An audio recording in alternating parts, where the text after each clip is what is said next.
আর মাত্র একদিন পরেই ছিল বিয়ে। বাড়িতে চলছিল শেষ মুহূর্তের প্রস্তুতি, আত্মীয় স্বজনদের আনাগোনা, কিন্তু সেই আনন্দের আবহ মুহূর্তে বদলে গেল শোকে।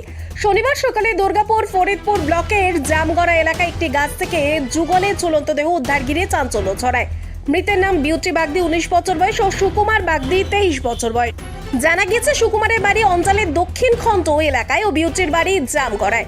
স্থানীয় সূত্রে জানা গেছে দীর্ঘদিন ধরে একে অপরকে ভালোবাসতো তারা। তবে সুকুমার বিবাহিত হওয়ায় পরিবারের তরফে বিউটির বিয়ে অন্যত্র ঠিক করা হয়েছিল।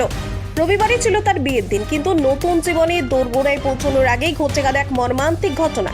শনিবার ভোরে এলাকাবাসীরা গাছ থেকে তাদের ঝুলন্ত দেহ দেখতে পেয়ে পুলিশে খবর দেয়। খবর পেয়ে ঘটনাস্থলে পৌঁছয় পুলিশ।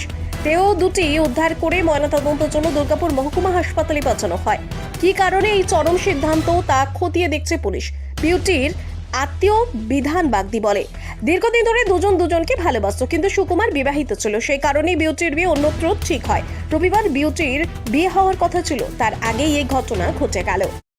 সকালে পুকুর দিন দেখি দুজনে এর আগে কেউ কোনো সম্পর্ক ছিল? সম্পর্ক ছিল জানি না। হঠাৎ এরকম কেস? হঠাৎ সকালে আচ্ছা, আপনারা টিফিন নেওয়ার পর বলছি, এর আগে কোনো ঘটনা শুনেননি এদের? না। যে আজকে যে এরা এরকম একটা মেয়ের নাম কি?